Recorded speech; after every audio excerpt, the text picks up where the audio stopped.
Kemarin sempat heboh tentang kasus Sariwangi Pilot, ya nggak? Tapi ternyata merek dari Sariwangi ini sudah dijual ke Unilever. So semuanya masih tetap bisa happy ngeteh Sariwangi ya, walaupun perusahaan awal dari Sariwangi itu udah Pilot.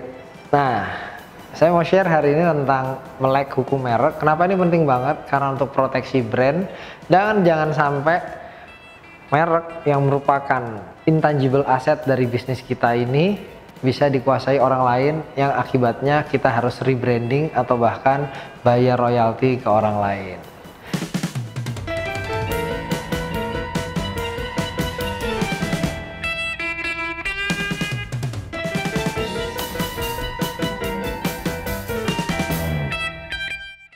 Saya Bima Prastio, founder Smart Legal. Welcome to my foodies class. Oke, kita mesti clear dulu nih. Ini sering terjadi salah kaprah penggunaan istilah ya.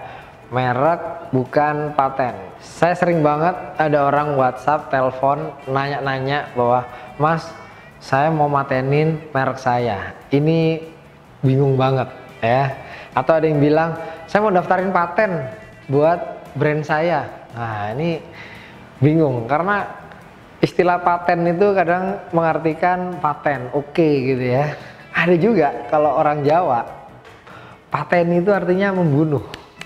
Jadi kalau kita mau mateni brand kita, itu namanya bunuh bisnis kita ya. Jadi kita mesti clear dulu, merek bukan paten. Karena yang namanya paten itu lebih kepada hak eksklusif terhadap teknologi ya, inovasi-inovasi yang dibuat ya dalam satu invensi atau penemuan. Nah, sedangkan merek itu adalah tanda yang berupa gambar, nama, kata, huruf, angka, susunan warna, ya, logo, atau kombinasi dari unsur-unsur ini. Sehingga memiliki daya pembeda dan digunakan dalam kegiatan usaha baik barang dan jasa. Jadi lebih clear kalau ngomongin ya yang kaitan-kaitan dengan brand, dengan logo, ya, gambar dan tulisan itu kalau mau dilindungi didaftarkan sebagai merek, bukan paten. Oke, kita perlu pahami bahwa yang namanya merek itu adalah hak eksklusif yang dilindungi oleh negara ya terhadap kemudian si pemegang hak atas merek. Hak atas merek itu apa aja? Yang pertama ya tadi hak eksklusif yang diberikan oleh negara. Yang kedua, kepada pemilik yang terdaftar dalam daftar umum merek. Ya, dalam rezim hak atas intelektual atau merek ini yang berlaku adalah first to file. Jadi siapa yang duluan dia mendaftarkan, dia yang kemudian dapat perlindungan lebih dulu. Ya, untuk jangka waktu tertentu, untuk merek 10 tahun dan bisa diperpanjang. Lalu otomatis dengan memiliki hak atas merek, maka dia dapat menggunakan sendiri merek tersebut atau memberikan izin kepada pihak lain untuk menggunakan merek ini.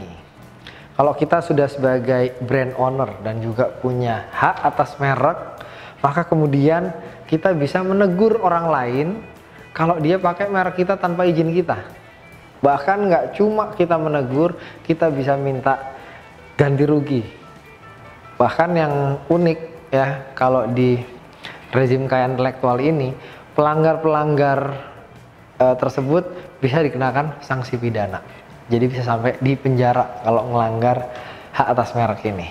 Oke, jadi menjadi clear tadi ya, kenapa merek harus didaftarin. Yang pertama, dapat menggunakan sendiri. Dua, jadi daya pembeda dari brand lainnya. Yang ketiga, melindungi hak ekonomi pemegang merek ya. Utamanya sih yang ini ya. Jangan sampai orang enjoy proses kita, kemudian merusak reputasi kita bahkan. Nah, disitulah kalau pemegang merek punya hak menegakkan hukum, dia bisa minta penghentian penggunaan mereknya sampai kenakan sanksi. Oke? Nah, selanjutnya kita juga harus pahami nggak semua permohonan merek itu pasti diterima. Ada batasannya ya. Merek yang nggak bisa didaftarin itu ya kalau bertentangan dengan kesusilaan, moralitas agama, dan ketertiban umum. Memang ini kelihatannya luas banget ya. Cuma ya sederhana aja lah.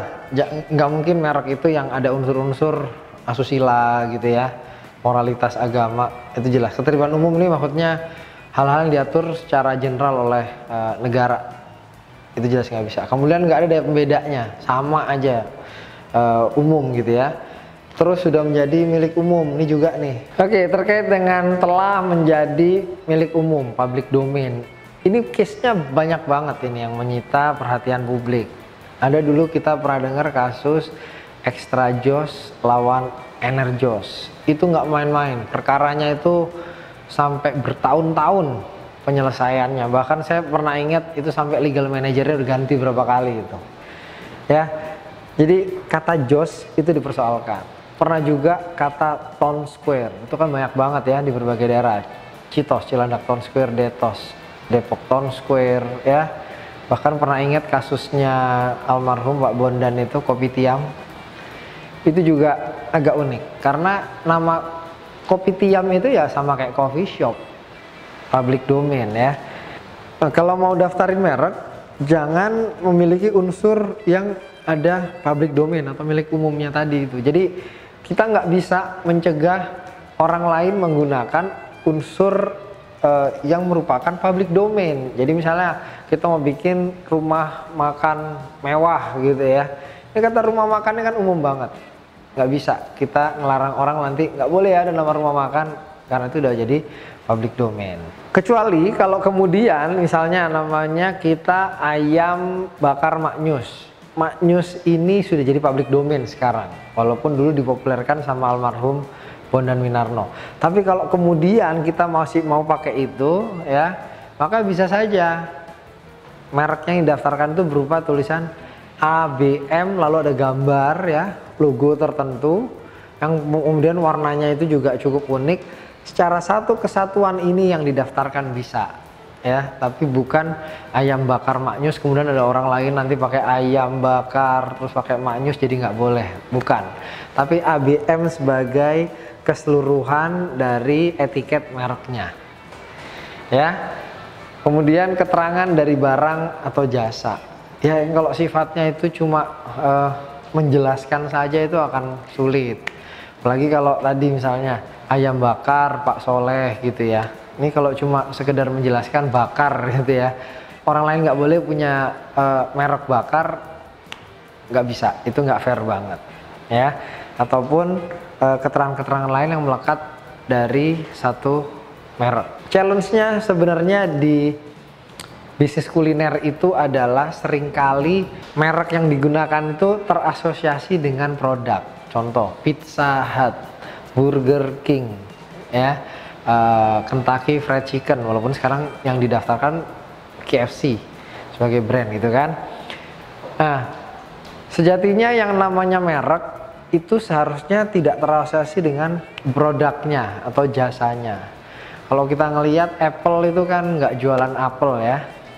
Kemudian Adidas itu nggak menjelaskan apapun. Three Stripe, Nike dengan sauce-nya ya. Jadi harusnya kalau mau daftarin merek yang keren itu harusnya yang jauh, nggak kebayang, nggak kepikir dan nggak terasosiasi sama produk. Tapi ya sekali lagi challenge kalau di bisnis kuliner itu biasanya masih mau melekatkan dengan produknya.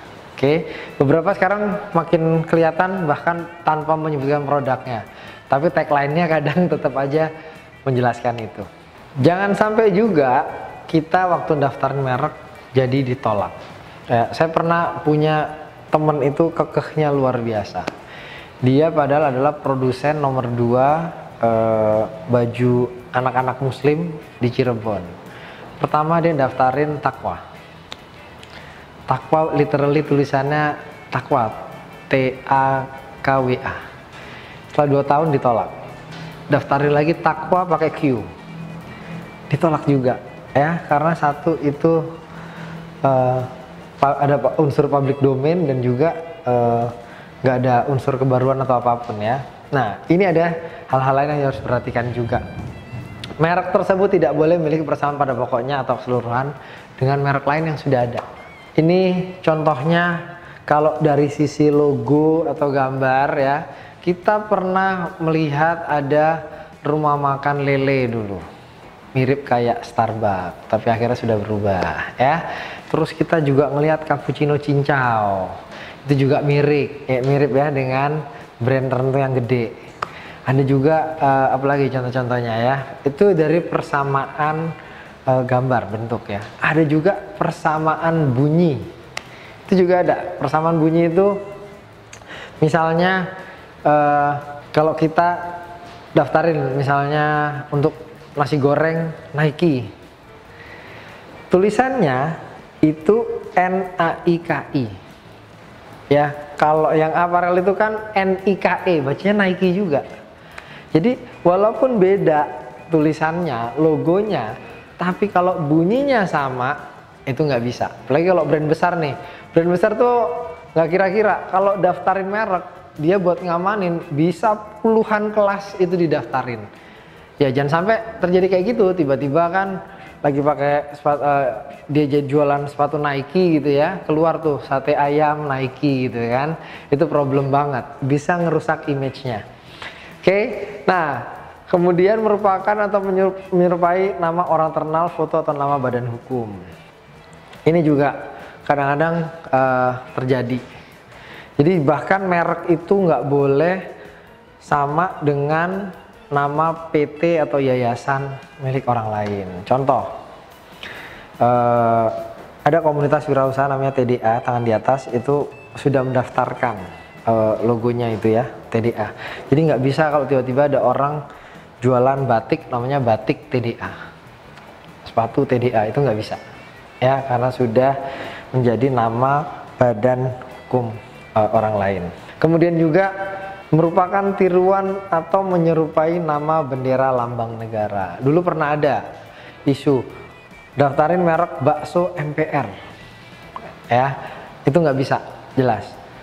Cuma yang pernah lagi sempat proses itu adalah misalnya pakai namanya Garuda. Garuda ini apakah dianggap sebagai lambang negara ya, atau ada Garuda-Garuda lain gitu ya. Nah, kabarnya sih nggak bisa juga digunakan. Kemudian saking kita nasionalisme banget gitu ya, merek yang mau kita daftarin ada merah putihnya, maka merah putihnya itu nggak relevan banget kita gunakan. Tapi kalau mungkin misalnya mau dikampanyinkan ada Indonesianya merah putih banget ya, itu mungkin hal lain, tapi tidak sebagai unsur dalam etiket merek yang akan didaftarkan. Merupakan tiruan atau menyerupai tanda atau cap atau stempel resmi negara atau lembaga pemerintahan. Nah ini juga udah clear banget ya. Jadi nggak bisa kita karena semangat 45, jiwa nasionalisme, terus semuanya harus sama kayak yang sudah dimiliki oleh negara kita. Itu akan sangat sulit ya. Bagaimana dengan negara lain? Sama aja ya. Tapi perlindungannya hanya di teritorial ya. Jadi merek ini akan dilindungi di Indonesia saja kalau kita daftar di Indonesia. Kalau kita ingin merek ini dilindungi di negara lain, maka kita harus daftarkan juga di negara lain. Pernah terjadi misalnya kayak Burger King, itu kalau kita ke Australia kita nggak menemukan ada Burger King, tapi kok ada restoran yang menunya kayak Burger King, warnanya beda, namanya Hungry Jack. Karena di Australia merek Burger King sudah dimiliki oleh warga Australia di sana, sehingga akhirnya harus pakai strategi rebranding bagi Burger King di negara Australia. Nah, yang terakhir adalah tentang jangka waktu perlindungan merek. Jadi merek ini bisa dilindungi untuk awalnya itu adalah 10 tahun dan dapat diperpanjang untuk jangka waktu yang sama. Prosedurnya nanti perpanjangan diajukan itu 12 bulan sebelum berakhirnya perlindungan hukum bagi merek. Jadi sebelum expired 12 bulan, kalau ini oke, potensial, segera daftarkan supaya dapat perlindungannya. Ini saya pernah punya case klien saya agak unik. Dia udah dari tahun 89 memiliki merek itu, dan waktu berjalan, tahun 2006 ada orang lain yang masuk memanfaatkan celah jangka waktu ini. Jadi waktu lagi proses akan diperpanjang, itu ada yang pendaftaran masuk juga, dan herannya keluar juga mereknya, sehingga akhirnya mereka harus bersengketa di pengadilan. Bayangin dari tahun 89 mereknya, kalau mau diganti kan berat banget itu ya, karena sakitnya itu bukan cuma di sini tapi di dompet juga ya. Oke, itu tadi ya sharing saya tentang melek hukum merek, bukan paten ya, jangan lupa. Harapannya agar kita sejak awal bisnis itu sudah mulai berusaha melindungi proses branding ini ya. Jadi jangan sampai kemudian digunakan oleh orang lain atau bahkan kita jadi harus bayar ke orang lain, apalagi sampai keluar uang banyak untuk rebranding lagi. Waktunya yang sudah habis itu akan sia-sia lagi.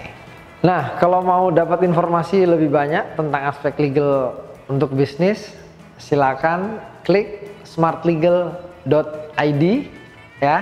Nanti kalau udah mau nanya-nanya, ada websitenya di situ, dan enjoy the website karena kami nggak hanya ngasih artikel, ada infografis dan juga ada video-video yang memudahkan untuk bisa memahami aspek legal. Saya Bima Prasetyo, thanks for watching my foodies class.